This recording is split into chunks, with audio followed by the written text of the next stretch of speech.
Selesai makan, Indung merasa sakit di bagian punggungnya. Bahkan karena sering muntah-muntah, ia harus tidur di dekat dapur dengan beralaskan kasur tipis. Semakin malam, tubuhnya semakin demam. Sakit di punggungnya pun sudah menjalar sampai ke ubun-ubun. Namun tak satu pun orang-orang di rumah itu yang peduli padanya. Bahkan bertanya pun tidak, meskipun mertuanya tahu kalau ia tidur di dekat dapur. "Ya Tuhan, sakit sekali," gumam Indung.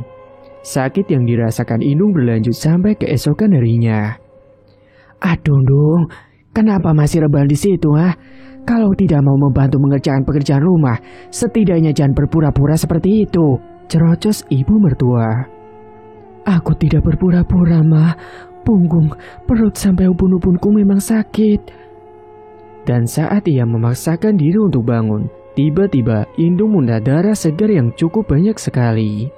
Lantai dapur banjir oleh darah yang keluar dari mulut Indung, membuat mertuanya mundur dan menunjukkan raut wajah yang jijik.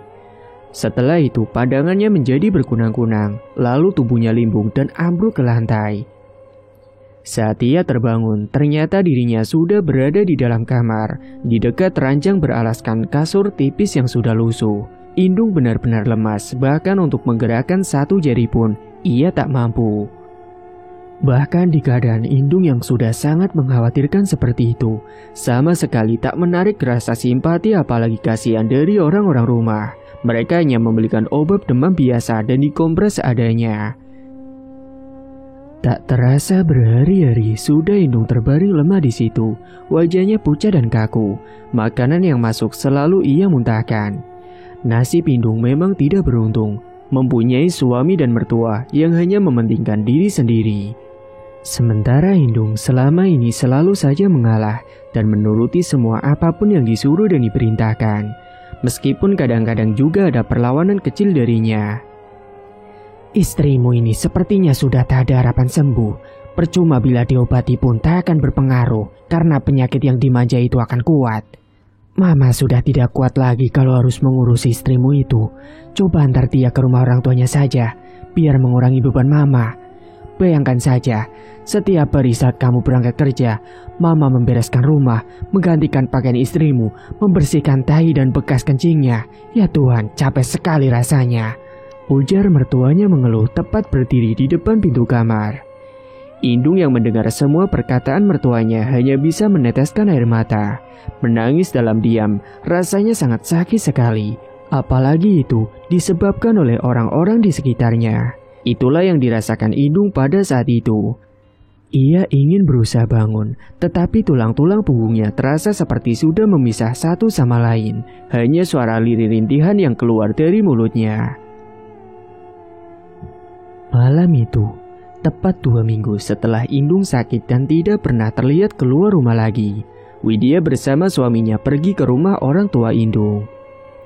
"Ada apa ya Nak Widya, datang kemari malam-malam begini?" tanya ibunya Indung. "Maaf sebelumnya, kami datang kemari malam-malam begini Bu. Tapi saya kemari ingin menanyakan keberadaan Iin. Soalnya sudah 2 minggu terakhir ini dia tidak terlihat di rumah mertuanya. Apakah dia sudah pulang?" tanya Widya pelan. Orang tua Indung saling bertatapan, lalu bersama-sama menatap ke arah Widya. "Tidak, Indung tidak pulang ke sini," jawab ibunya. "Berarti benar dugaanku, mereka menyembunyikan sesuatu tentang Iin," gumam Widya. Mendengar ucapan Widya, ibunya Indung memegang tangan Widya. Wanita parubaya tersebut ingin memastikan lebih jauh apa makna dari ucapan Widya barusan. "Ada apa sebenarnya Widya?" tanya ibunya Indung dengan tangan yang masih menyentuh punggung tangan wanita cantik itu. "Saya tidak berhak mengatakan apapun Bu, tapi saya ingin ibu mendengarkannya secara langsung, biar ibu tahu dan semuanya akan menjadi jelas," kata Widya seraya mengeluarkan sesuatu. Ia memutar rekaman yang berhasil didapatkan oleh Indra. Meski suaranya lamat-lamat, namun sangat cukup jelas untuk didengar. "Siapa ini Widya?" tanya Yanya Indung. "Itu suara menantu bapak, suaminya Iin," jawab Widya pelan. "Apa yang sudah terjadi pada anakku?" ucap ayahnya Indung tak bisa membendung air matanya. Kemarin kata Iin, suaminya itu sakit Pak, Bu. Dan itu adalah hari terakhir saya melihat Iin. Tapi kata suami saya, suaminya Iin sudah kembali sehat dan bekerja seperti biasa. Betul Pak, Bu. Sekarang menantu Bapak tidak terlihat sakit lagi. Apa tidak sebaiknya kalau kita bersama-sama ke rumah mereka? Hanya sekedar bersilaturahmi dan untuk meluruskan agar tidak terjadi sangkaan-sangkaan yang mungkin akan menjadi kesalahpahaman di kedua belah pihak, ujar suami Widya. Ayahnya Indung mengangguk. Ia setuju untuk segera pergi ke rumah besannya untuk mengetahui apa yang sebenarnya terjadi pada anak kesayangannya itu. Kalau mau berangkat sekarang, ayo mari Pak. Kebetulan hari ini saya kebagian tugas bawa mobil, jadi kita bisa sekalian bersama-sama ke sana, kata suami Widya sambil tersenyum. Orang tuanya Indung bergegas bersiap. Ayahnya Indung memakai sarung dan mengenakan peci hitam, sementara ibunya Indung melapisi dasternya dengan sarung wanita. Mereka berjalan ke arah mobil yang dibawa oleh suami Widya. Sebelum masuk mobil, Widya lebih dulu menelpon Indra untuk mengabarkan bahwa mereka semua malam itu akan pergi memeriksa keadaan Indung yang sudah 2 minggu ini menghilang. Baik, aku tunggu ya, ucap Widya sebelum menutup telepon. Mesin mobil telah dinyalakan dan perlahan berjalan menyusuri jalanan desa di malam hari. Dan saat mobil sudah sampai di pekarangan rumah milik mertua Indung, salah seorang iparnya Indung yang mengecek keluar nampak kaget saat melihat siapa yang datang. Karena ayahnya Iinlah yang pertama keluar dari dalam mobil. "Indung, anakku ada di sini," tanya ayahnya Indung tanpa basa-basi sedikit pun. Ada, jawab ipar Iin terbata. Wajahnya nampak sangat gugup dan tegang. "Bolehkah aku masuk?"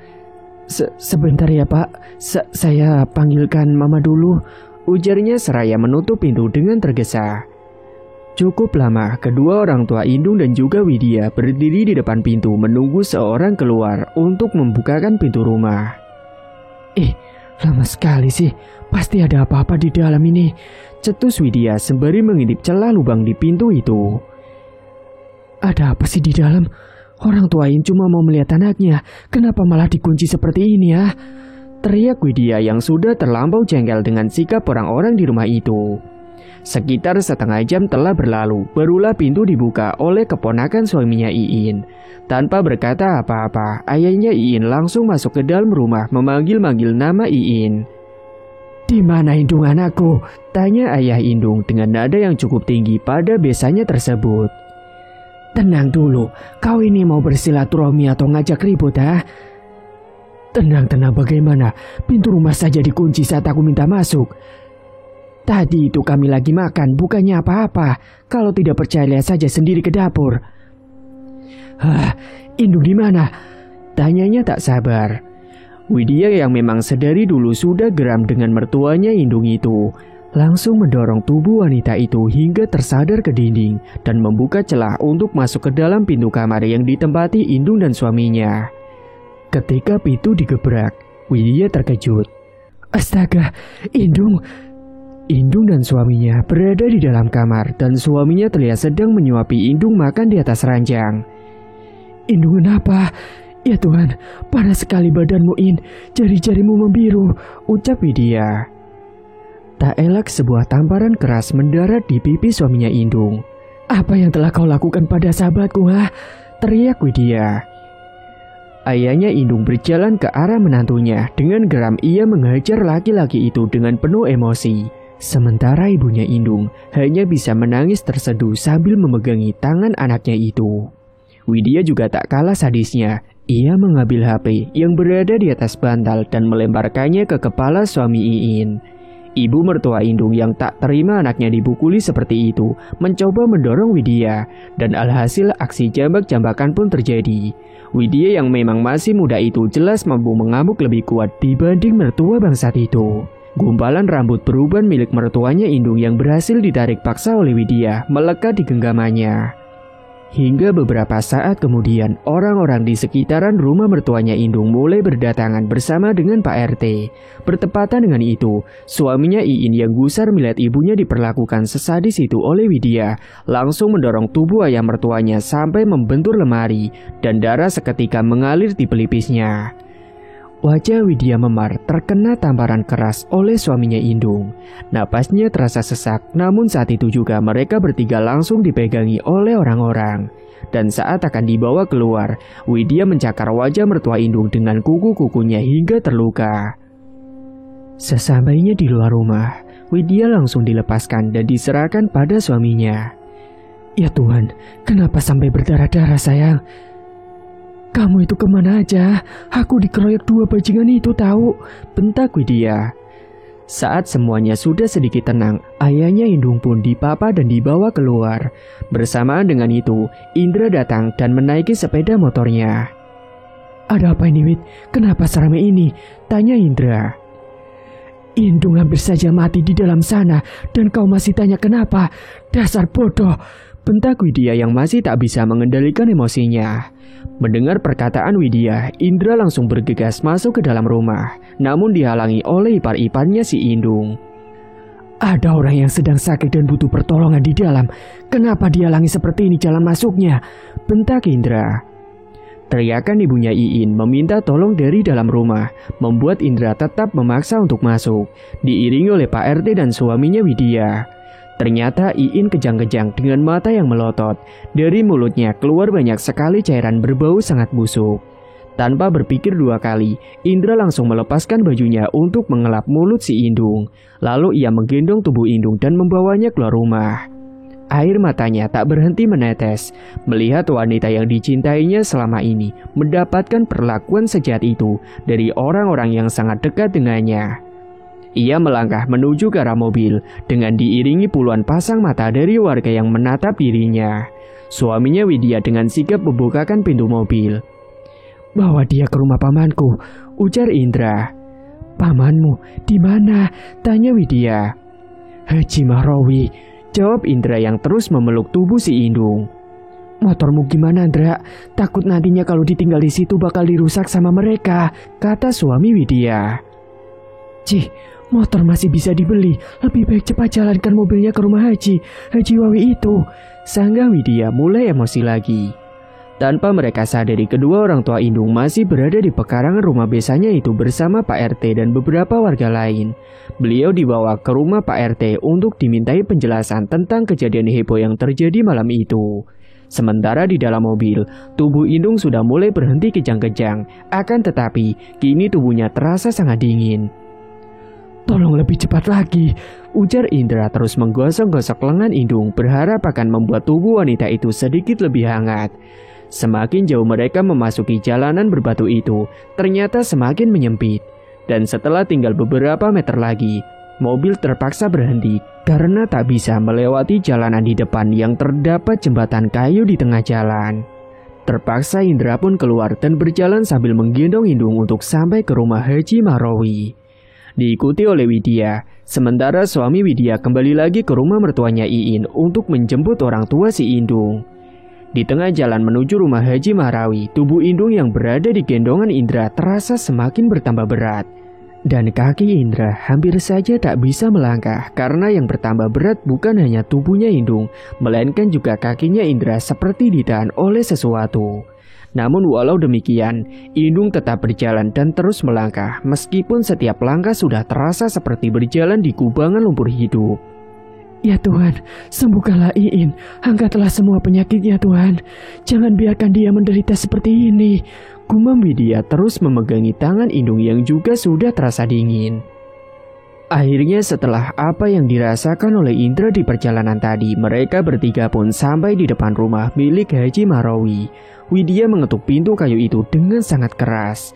Saat pintu dibuka, nampak Haji Mahrawi menatap Indung dengan tatapan aneh. Lalu dengan tergesa beliau menyuruh mereka masuk. Dan saat berada di dalam rumah, Haji Mahrawi menurunkan semua kain penutup jendela dan pintu yang berwarna kuning, dan hanya menyisakan pintu utama yang dibiarkan terbuka. Beliau lalu mengambil segelas air dan mendoakannya. Ia kemudian menyuruh Widya dan Indra meminum air tersebut terlebih dahulu. Lalu terakhir digunakan untuk membasuh wajah Iin dari ubun-ubun sampai wajahnya. Dan anehnya, tidak lama setelah itu, Indung bangkit dan berjalan layaknya orang yang tak sakit sama sekali.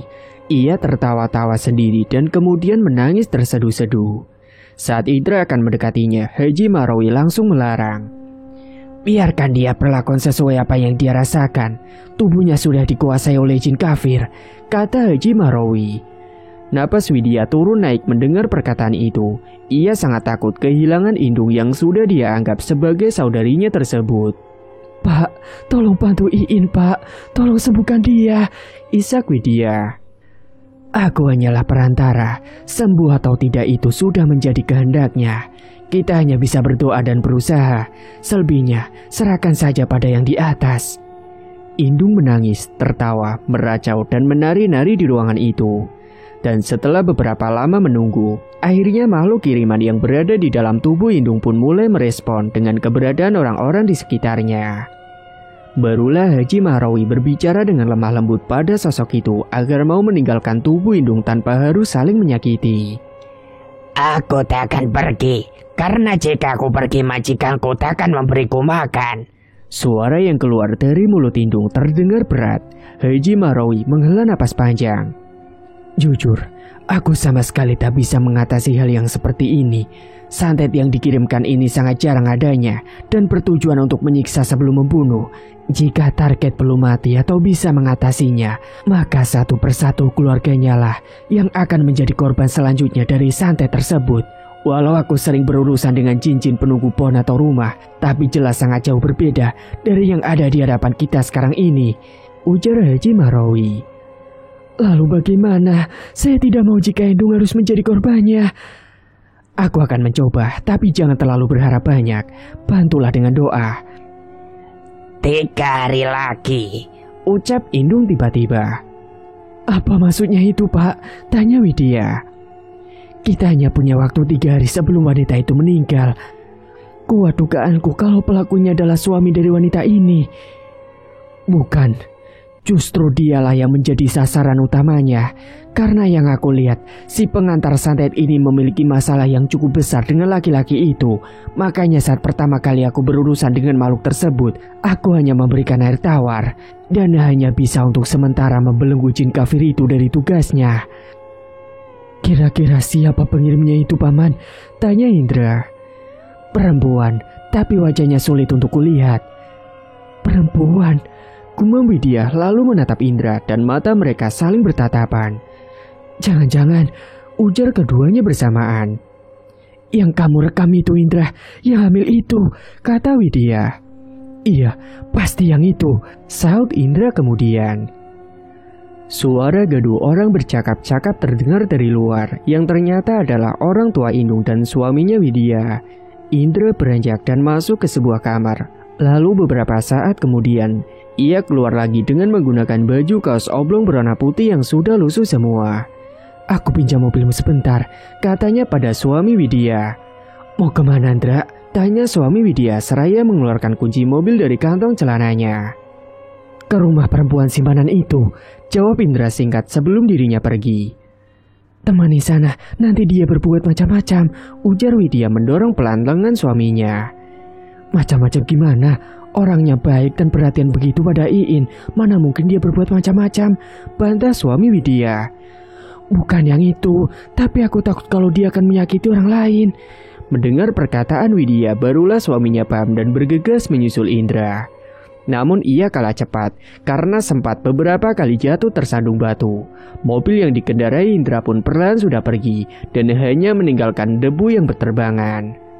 Saat keluar dari gerbang desa, Indra terus menambah kecepatan mobilnya. Dan karena sangat cepat, hampir saja Indra mengalami kecelakaan saat berada di sebuah tikungan yang cukup tajam. Singkatnya Indra pun sudah sampai di perumahan yang ia tuju. Setelah keluar dari mobil, Indra melangkah dengan cepat ke arah salah satu rumah. Rumah tersebut nampak gelap dan sunyi seperti tak berpenghuni. Tetapi walaupun begitu, ia tetap saja mengetuk pintunya dengan sangat keras. Dari ketukan biasa sampai menggedor-gedor, tapi tetap tak ada tanda-tanda orang akan membukakan pintu itu. Padahal jelas-jelas Indra mendengar suara seseorang yang bersenandung nina bobo di dalam rumah itu. "Buka pintunya cepat!" teriak Indra tanpa sadar. Tangannya sudah mulai terasa ngilu karena sejak tadi digunakan untuk mengetuk pintu. Tiba-tiba terdengar suara dedaunan kering yang terinjak seseorang. "Anak ini mau cari siapa?" tanya seorang bapak-bapak yang datang entah dari mana. Saat Indra menoleh pada orang yang berada di belakangnya itu, cahaya senter tepat diarahkan ke wajahnya dan si bapak langsung mengerutkan keningnya. "Oh, kamu ini yang ribut di sini tempo hari itu kan?" "Maaf Pak, iya memang benar saya yang berkelahi waktu itu. Tapi kedatangan saya kemari sekarang sama sekali tidak ingin mengganggu atau apapun. Saya hanya ingin mencari perempuan yang tinggal di rumah ini." "Tapi nak, wanita muda yang kau cari itu sudah meninggal seminggu yang lalu, mati bunuh diri," ujar si bapak sedikit menekan nada suaranya saat mengatakan kalimat terakhir sembari mengusap-ngusap lengan. Yang benar Pak, soalnya tadi saya dengar suara orang nyanyi di dalam. Saya cuma mau ketemu sebentar saja. Sekali lagi saya katakan, saya tidak ingin berbuat apa-apa. Jadi saya mohon sudi kiranya Bapak percaya pada saya, ucap Indra. Astaga, bukannya Bapak tidak percaya. Iya, Bapak percaya sama kamu. Tapi yang Bapak katakan juga serius. Wanita itu sudah meninggal, ditemukan gantung diri di kamarnya seminggu yang lalu, ujar si bapak itu. Suara benda jatuh dari dalam rumah mengagetkan keduanya. Si bapak nampak tegang, lalu ia berlari sekencang-kencangnya menjauhi rumah tersebut, meninggalkan Indra yang melongo kebingungan. Merasa tak ada respon dari si wanita penghuni rumah, Indra memutuskan untuk pergi. Namun sebelum pergi, ia mengetuk pintu itu lagi sebanyak 3 kali. Namun tetap tidak ada respon. Setelah itu, ia berjalan ke arah rumah yang lampunya masih menyala. Permisi. Pintu pun terbuka dan dari dalam keluar seorang bapak bertubuh agak tambun dengan wajah yang cukup sangar. Mau cari siapa? Itu Pak, maaf sebelumnya sudah mengganggu malam-malam begini. Saya mencari wanita yang tinggal di rumah sebelah sana itu. Tapi sejak tadi saya ketok-ketok pintunya, tidak ada yang keluar. Tadi juga ada bapak-bapak yang bilang kalau wanita itu sudah meninggal seminggu yang lalu karena bunuh diri. Tapi saya yakin kalau bapak-bapak itu berbohong. Laki-laki itu mengerutkan keningnya. Ia menatap Indra dari rambut sampai ke ujung kaki. Mah, sini bentar. Sesaat kemudian seorang ibu-ibu keluar. Ada apa? Tanyanya pada sang suami. Pemuda ini mencari perempuan yang bunuh diri itu, tapi dia nggak percaya kalau si orang itu sudah meninggal seminggu yang lalu. Oh, memang benar mas, perempuan itu sudah meninggal seminggu yang lalu. Kalau kamu masih tidak percaya, mari ibu antarkan ke makamnya. Tapi, tadi saya mendengar suara orang nyanyi di dalam rumah itu pak, bu. Si ibu dan si bapak saling bertatapan seolah memberikan kode agar salah satu di antara mereka terlebih dulu berbicara. Rumah itu memang mulai angker setelah kematian penghuninya. Kalau lewat sana malam sendirian, pasti terdengar ada suara orang nyanyi. Bahkan kadang-kadang ada yang melempar batu dari arah rumah itu. Nah, ada juga yang melihat perempuan tersebut berdiri di depan pintu menghadap ke jalan, ucap si bapak tersebut. Iya mas, yang sempat melihatnya itu setelahnya jatuh sakit sampai sekarang belum sembuh-sembuh, saut si ibu-ibu itu. Jantung Indra berpacu lebih cepat dari biasanya. Ia tak menyangka jika wanita yang ingin ia temui sudah meninggal. Lalu setelah berpamitan pada bapak dan ibu penghuni rumah, Indra pun langsung berlari ke arah jalan yang dimana mobilnya tadi ia parkirkan. Mobil tersebut melesat dengan cepat meninggalkan area jalan di perumahan itu. Singkatnya Indra pun sampai di dekat rumah Haji Mahrawi. Ia berjalan dengan cepat ke arah rumah. Pikirannya sudah kemana-mana kala itu, antara takut, bingung dan khawatir pada Indung. Melihat Indra berdiri di ambang pintu, suaminya Widya beranjak dan mendekatinya. Ketemu Indra? Indung kenapa? Ujar Indra malah balik bertanya. Gak tahu Indra, sejak kau tinggalkan tadi dia muntah-muntah terus, lalu akhirnya pingsan, jawab suami Widya. Kamu ketemu sama orangnya? Tadi istriku bilang orangnya sudah mati, dia bunuh diri. Potong Indra cepat seraya melangkah masuk. Ia berjalan ke arah kamar mencari Haji Mahrawi. Ternyata pamannya tersebut tengah melaksanakan sholat. Indra menghela napas panjang, lalu duduk bersandar di depan kamar. Beberapa saat kemudian, Haji Mahrawi selesai sholat dan tengah berdoa. Saat itulah Indra masuk ke dalam kamar dan duduk tak jauh dari beliau. "Paman, apakah benar perempuan yang mengirimkan santet itu sudah mati?" tanya Indra tanpa basa-basi. Haji Mahrawi menoleh ke arah Indra. "Dia masih hidup, Indra. Hanya saja aku tidak bisa melihat wajahnya." "Lalu yang meninggal bunuh diri itu cuma berpura-pura?" "Kurasa kau sudah salah tuduh, salah orang. Jadi, apa jangan-jangan selingkuhan laki-laki setan itu tidak hanya satu orang?" Pantas saja, gumam Indra kesal. "Tapi Indra, aku baru saja menemukan sesuatu di tubuh Indung. Mungkin benda itu bisa kau jadikan petunjuk untuk menemukan siapa pelaku sebenarnya," kata Haji Mahrawi seraya mengambil sesuatu yang terbungkus cari kain. "Apa ini, Paman?" "Buka saja, semoga kau paham." Perlahan Indra pun membukanya, matanya melotot saat melihat benda tersebut. "Rasanya aku pernah melihat benda ini, Paman," kata Indra. "Di mana?" "Tapi aku lupa. Sebentar, aku coba ingat-ingat lebih dulu." Cukup lama, Indra duduk sembari menatap benda yang diberikan pamannya itu. Ia mencoba mengingat-ingat di mana dulu pernah melihat benda tersebut. Tak terasa suara kokok ayam sudah mulai terdengar saling bersahutan, membuat buyar lamunan Indra. Dan di saat yang bersamaan, baunya disentuh oleh seseorang. "Dra, aku pamit pulang dulu ya, soalnya mau kerja," kata suami Widya. Iya, aku lupa. Ini kuncinya. Maaf ya, aku lupa mengembalikan." "Terima kasih ya," ucap Indra. "Iya, kalau mobilku sendiri nggak apa-apa, Indra. Mau kamu pakai selama apapun tidak masalah. Tapi masalahnya ini bukan punyaku," kata suami Widya dengan pelan. Indra pun hanya tertawa singkat. "Bolehkah aku menumpang sampai ke tempat motorku?" "Iya, silakan." "Istrimu nggak ikut pulang?" tanya Indra saat melihat Widya tertidur di samping Iin. "Enggak, sepertinya istriku masih khawatir meninggalkan Indung." Keduanya berjalan keluar rumah menuju tempat mobil yang terparkir.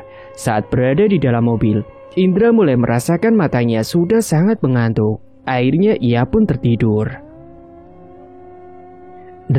Indra, bangun Dra, sudah sampai," ujar suami Widya. Indra membuka matanya dan mengucek-nguceknya beberapa kali, lalu keluar dari dalam mobil. "Terima kasih ya," ucapnya sebelum suami Widya pergi. Indra berjalan ke arah sepeda motornya dan berpapasan dengan salah satu perempuan yang menatapnya dengan tajam. Indra membalas tatapan itu dengan perasaan jengkel. Namun tiba-tiba, ia teringat sesuatu yang membuat tangannya secara refleks menarik lengan perempuan itu. "Ini perbuatanmu kan? Aku baru ingat sekarang. Aku pernah melihat benda ini bersamamu saat aku kemari bersama polisi tempo hari," ujar Indra. "Apa yang kau maksud itu, Aku saja tidak mengenalmu. Dasar gila. Sekarang katakan padaku, kenapa kau melakukan itu pada Indung, bentak Indra.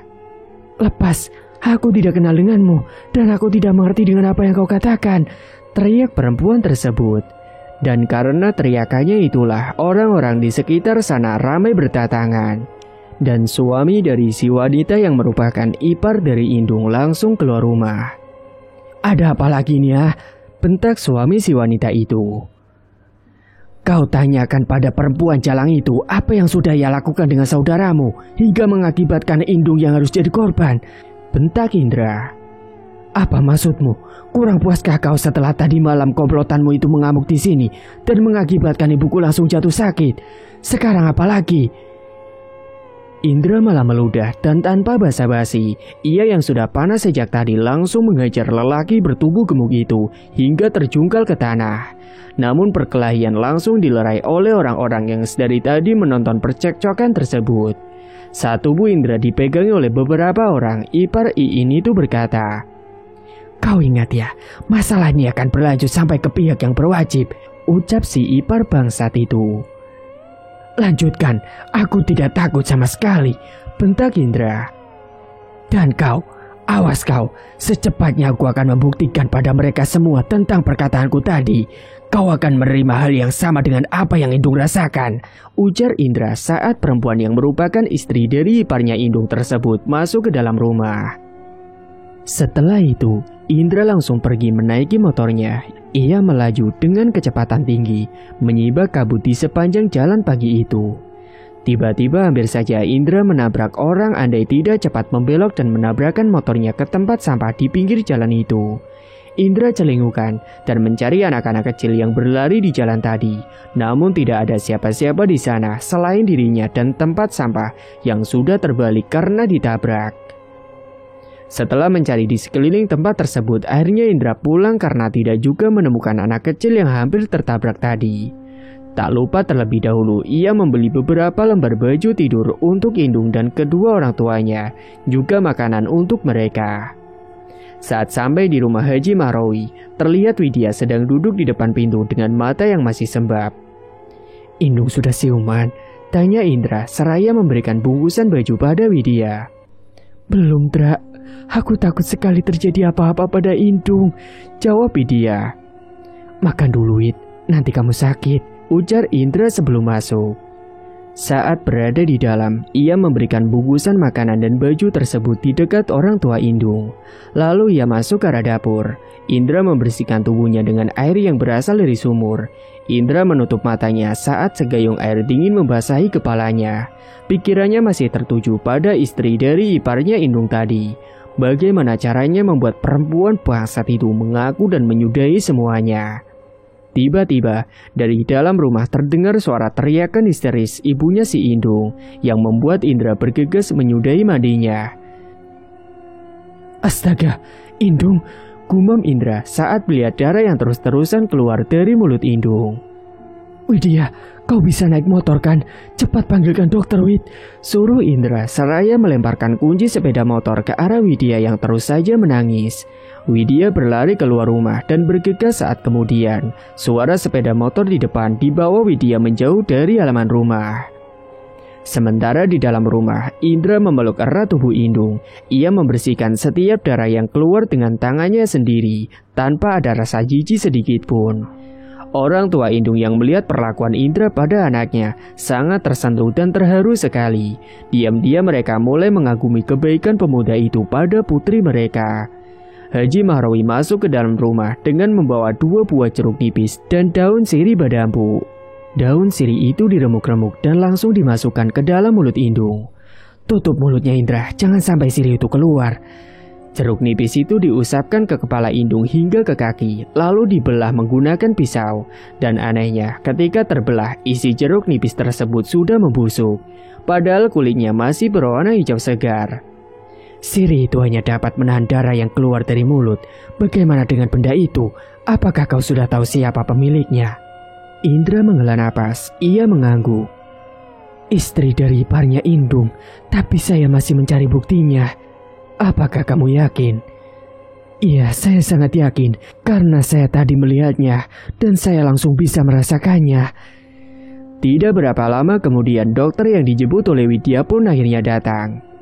Bagaimana keadaan Indung? Tanya Widya. Masih seperti sebelumnya, jawab Indra. Wid, kamu mau ikut aku menunjukkan arah tempat kerjanya suaminya Indung? Tanya Indra. Widya pun mengangguk. Paman, saya pergi dulu. Secepatnya pelakunya pasti akan saya temukan, ucap Indra seraya meletakkan kepala Indung ke atas bantal. Setelah membersihkan dirinya, Indra dan Widya pun bergegas berangkat. Di sepanjang perjalanan, keduanya sama-sama diam, tak ada banyak percakapan di antara mereka. Hingga sampailah mereka di sebuah pos security. Di sana mereka tidak bisa masuk karena tidak mendapat izin. Ini masalah nyawa, saya mau secepatnya bertemu dengan Bapak. Baik, tunggu sebentar. Hingga setelah sekitar 20 menit menunggu, akhirnya suami Indung datang. Indra langsung menyeretnya untuk keluar dari wilayah pos security tersebut, sementara Widya membawa motor milik Indra. Ada apa lagi ya? Kau tidak usah memintaku untuk menceraikan Indung. Aku memang akan menceraikannya, ujar laki-laki itu seraya melepaskan tangan Indra. Ada hubungan apa kau dengan istri saudaramu? Tanya Indra tak mau melepaskan tangan dari lelaki tersebut. Apa sih maksudmu? Masih kurang jelaskah pertanyaanku di telingamu? Ada hubungan apa antara kau dengan istri saudaramu? Aku sudah tahu semuanya. Dia yang membuatmu sakit dan sekarang malah Indung yang jadi korbannya. Kau pasti ada hubungan dengan iparmu itu kan? Kau ini bicara apa sih? Ujarnya masih berusaha mengelak. Sontak Widya menampar suaminya Indung dengan penuh emosi. Orang seperti dia itu jangan ditanya secara baik-baik. Dia gak bakalan ngaku, ujar Widya sembari memungut batu dan melemparkannya tepat mengenai hidung suami Indung. Tentu saja membuat laki-laki itu marah. Namun saat ia akan menampar Widya, Indra lebih dulu menghalanginya. Kalau kau berani jangan sama perempuan, sini kita 1 lawan 1, bentak Indra. Perkelahian di antara kedua laki-laki itu pun akhirnya terjadi. Suami Indung yang sudah tersulut emosi langsung memukul wajah Indra yang membuat hidungnya berdarah. Setan kau, umpat Indra. Keduanya berguling-gulingan di tanah sambil terus bergantian saling memukul. Hingga sesaat kemudian leher Indra berhasil dicekik oleh lawannya hingga wajah Indra mulai memerah. Namun Widya yang berdiri tak jauh dari situ langsung mengambil sebuah batu dengan ukuran setelapak tangan lalu memukulkannya ke kepala suaminya Indung hingga laki-laki itu tersungkur. Widya menjerit ketakutan ketika melihat darah yang merembes keluar dari kepala suami Indung. Tak apa Wid, tak apa, dia belum mati, ujar Indra menenangkan. Aku takut masuk penjara, Indra. Isak Widya menjatuhkan batu di tangannya. Kamu tidak akan masuk penjara, tenang aja. Sekarang bantu aku angkat dia ke atas motor. Kita bawa dia ke rumah pamanku, biar nanti kita paksa untuk mengakui semua perbuatannya itu.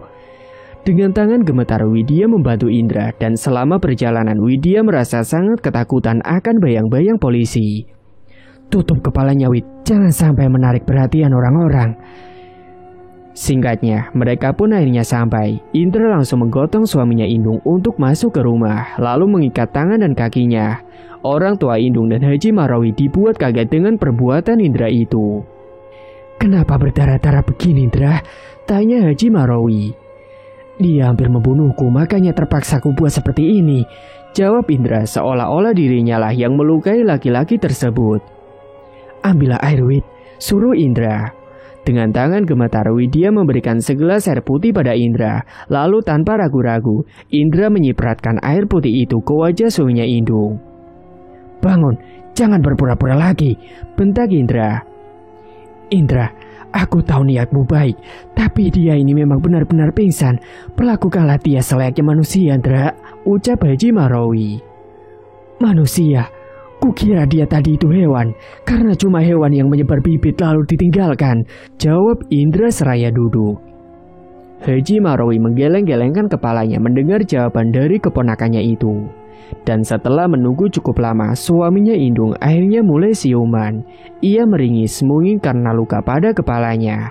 Saat Haji Marawi ingin memberikan air minum pada laki tersebut, Indra langsung merebut gelasnya. Paman, jangan terlalu baik padanya. Sekarang cepat kau ceritakan, ada hubungan apa antara kau dengan iparmu itu, hingga dia mengirimkan penyakit padamu dan Indung? Tanya Indra yang tentu membuat kaget kedua orang tua Indung. Sementara Widya sudah mulai tenang karena suami Indung belum mati.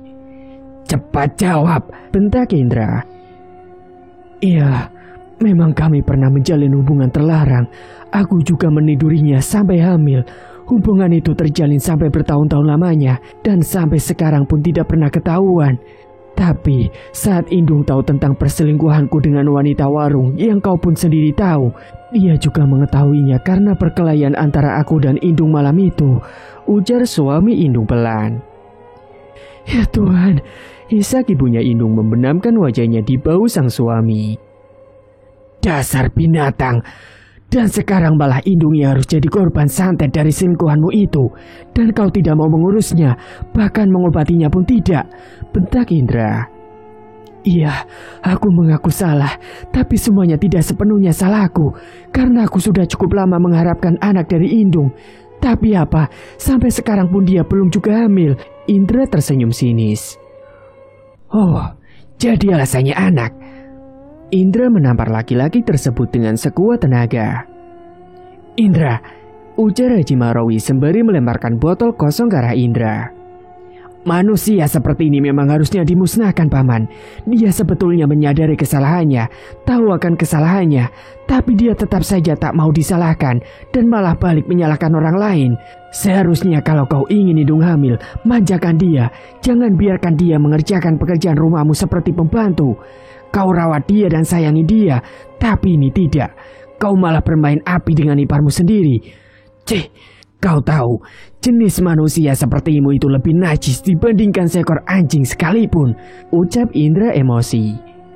Aku sudah menjawab semua pertanyaan-pertanyaanmu, tapi kau masih menamparku. Hanya manusia lemah yang beraninya dengan lawan yang terikat, ujar suami Indung mulai memanas-manasi si Indra.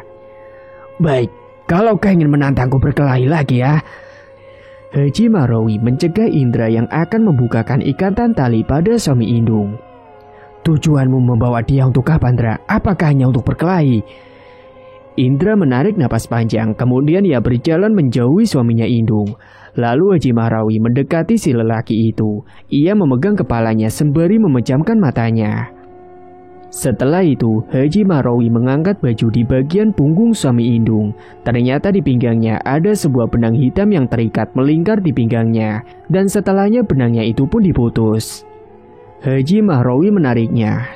Di tengah-tengah benang terdapat buntalan bertuliskan huruf Arab. Namun saat dibuka dan dibaca, makna tulisannya sangat menyimpang dan tentu itu bukanlah dari guru-guru ataupun kiai, melainkan dari seseorang yang sesat dan entah siapakah itu. Haji Marawi tidak mengetahuinya. Apa ini? Tanya Haji Marawi. Raja, jawabnya singkat. Bukan, setauku raja tidak seperti ini. Itu memang benar-benar raja. Dari siapa kau mendapatkannya? Seperti itukah? Lebih baik kalian lepaskan aku. Aku berjanji tidak akan membawa masalah ini ke kantor polisi. Perlahan-lahan, Haji Marawi melepaskan tali yang mengikat lelaki tersebut dan membiarkannya untuk pergi. Di luar rumah, Indra kaget melihat suami Indung keluar sambil tersenyum sinis kepadanya. Saat keduanya hendak bergelut, Haji Marawi keluar dan menarik tangan Indra untuk segera masuk. Indra, tolong carikan aku mayang dan daun tawar 1000, kata Haji Marawi. Hah? Daun apa? Paman kan tahu, aku tidak pernah melihat daun yang paman sebutkan itu. Jadi, aku tidak tahu. Tapi kalau mayang, aku bisa mencarinya. Ya sudah, kalau begitu carilah. Indra masuk ke dalam kamar pamannya dan mengganti celananya dengan celana kain longgar.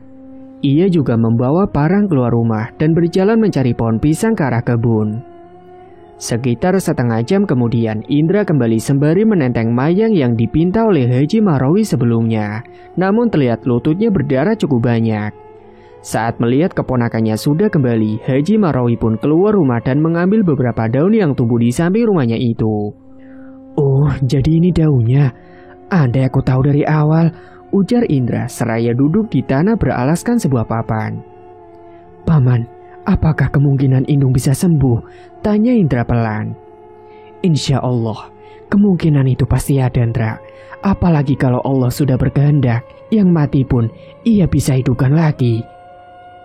Aku serius, Paman. Kamu kira aku tidak serius? Ya sudah, saya mau mandi dululah, ucap Indra. Saat Indra selesai mandi, ternyata Indung yang sudah dipakaikan sarung dan ditutupi dengan kain hitam itu dibawa keluar rumah. Ia dipeluk oleh Widya. Di depannya juga sudah ada seember besar air yang sudah dicampur dengan mayang dan minyak likat. Saat gayungan pertama, Haji Marawi mendoakan air tersebut sebelum diguyurkan ke kepala Indung. Setelah kepala Indung diusapkan dengan daun tawar 1000, lalu berlanjut ke gayungan kedua dan ketiga dengan proses yang sama. Setelah air di ember sudah bersisa setengah, Indung pun dibawa masuk ke dalam rumah. Ia kembali dipakaikan baju oleh Widya dan ibunya. Namun Indung masih belum sadarkan diri. Barulah setelah tengah malam, Indung bangun dan mulai bisa menggerakkan tangan serta kakinya, meskipun belum bisa sepenuhnya untuk duduk. Indra tersenyum senang dan segera membantunya untuk minum. Kamu sudah mulai enakan? Tanya Indra yang dijawab dengan anggukan oleh Indung. Syukurlah kalau begitu. Kamu mau makan, In? Aku ambilkan makanan ya, kata Widya tak kalah senangnya. Namun Indung menggeleng pelan. Ya sudah, kamu istirahat lagi ya, biar cepat sembuh, kata Indra seraya membantu Indung untuk kembali berbaring. Ia juga mengusap-ngusap kepala Indung agar wanita itu bisa terlelap lagi. Orang tua Indung yang kala itu berada di dekat mereka nampak tersenyum. Hari-hari telah berlalu. Kini Indung sudah mulai bisa duduk dan berbicara kembali. Dan tentunya sudah dibawa pulang ke rumah orang tuanya sendiri. Indra juga setiap hari berada di sana. Bahkan ia juga rela tidur sempit-sempitan di rumah tersebut. Widya yang baru datang langsung menyapa Indra dan Indung yang sedang berjemur di depan rumahnya. Kamu bawa apa, Wid? Apa? Mau minta? Enggak ya, ini khusus buat Indung, ujar Widya seraya memasang raut wajah sinis. Oh, jadi ceritanya kamu mau balas dendam yang kemarin? Ya sudah, lihat ituin, teman macam apa dia itu, kata Indra sembari memasang wajah cemberut yang membuat Indung tersenyum. Ada Nak Widya, sekalian aja kalau begitu, kita makan yuk. Ibu sudah masak. Ada asam manis singan telang, ikan asin bakar dan sambal acan, dengan lalapnya pucuk singkong, ujar ibunya Indung mengajak ketiganya untuk makan. Widya berlari ke arah pintu rumah dan setelah melepaskan alas kakinya, ia pun masuk lebih dulu ke dalam rumahnya. Indra menurunkan Indung dari gendongannya dengan sangat lembut. Ia juga mengikatkan rambut Indung agar tidak mengganggunya saat makan. Aku bawakan bubur ayam buatmu. Ini juga ada daging bistik kesukaanmu, kata Widya. Wah, banyak tuh, Wid. Minta sepotong dong, ujar Indra. Semuanya boleh makan kecuali kamu, ketus Widya. Hah, dasar pelit. Mereka semua menikmati hidangan sederhana tersebut dengan sangat lahap, sementara Indra masih menyuapi Indung. Widya tersenyum-senyum melihat keduanya. Kudoakan kalian berdua bisa segera sayain, kata Widya. Amin, sahut Indra. Hari itu, Widya datang ke rumah Indung dengan raut wajah yang tak bisa dijelaskan. In, aku mau cerita, tapi kamu jangan kaget ya. Mantan suamimu tadi pagi meninggal. Hah? Yang benar, sahut Indra. Iya, saat aku lewat di depan rumahnya itu, banyak sekali orang-orang. Pasti tanya, yaitu jawabannya. Mantan suaminya Indung meninggal setelah sebelumnya jatuh sakit, jawab Widya. Apakah itu karma? Gumam Indra.